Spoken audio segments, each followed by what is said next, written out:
There were more speed bumps for Tesla today. A string of bad news has investors sour on the company's stock and debt. Tesla's stock fell sharply again today after a pretty rough week. The company faces a probe by the National Transportation Safety Board for a fatal crash last week involving one of its electric cars, as well as a downgrade from a major ratings agency, which basically means Tesla looks less likely to be able to meet its financial obligations. Moody's thinks Tesla will have to raise more than $2 billion. The company faces production shortfalls for its Model 3, and millions in bond payments are coming due in November, all while Tesla continues to just burn through cash. It's a bit of an alphabet soup, but Moody's cut Tesla's rating from B3 to B2. That's 6 levels below investment grade. For more on Tesla, we're joined by Morningstar analyst David Whiston. He's in Chicago. David, which is the bigger problem for Tesla?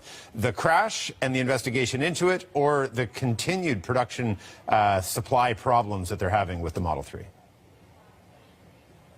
Of those two, I'd pick the Model 3 just because we don't know yet if the crash was the result of autopilot or driver error. I know there's apparently been some issues with the state of California not having the proper highway barrier median replaced after an earlier accident, so it's too early to say there's problems with their technology.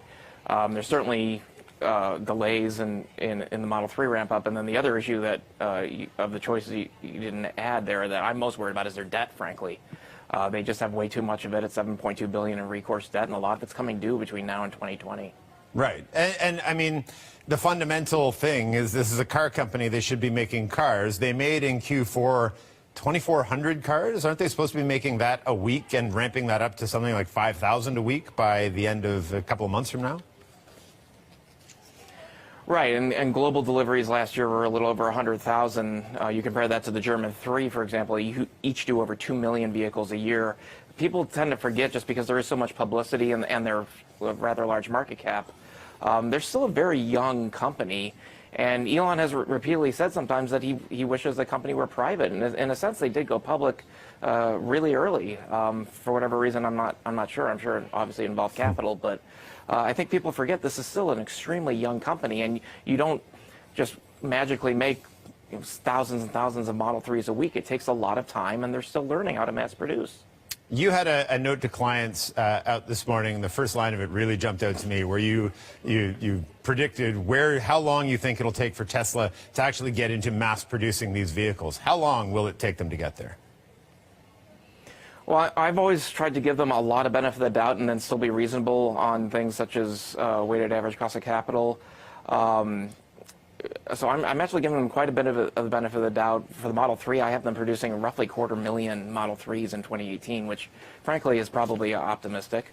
But it remains to be seen. At some point, the reason I do that, though, is not because I drink the Kool-Aid. I don't. I've actually been rather bearish on the stock for a while. But if this company is going to have a market cap at times of nearly $60 billion, at some point they have to live up to the hype.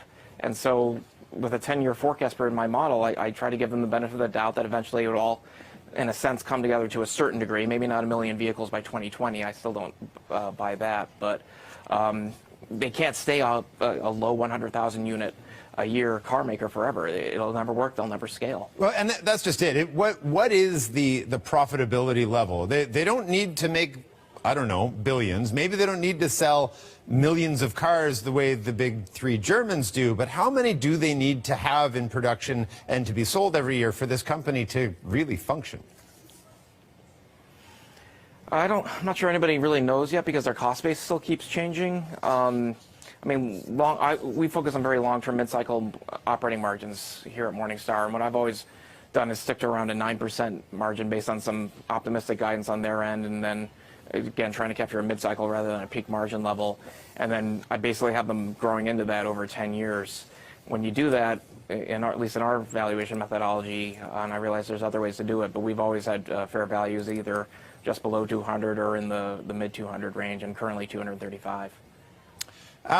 The stock fell dramatically. I think it was down 12% at one point today. A lot of what you said is scary and raises questions about the future of this company, but a lot of it is what we've kind of known for some time. Why is it that investors got so spooked on all of this news today?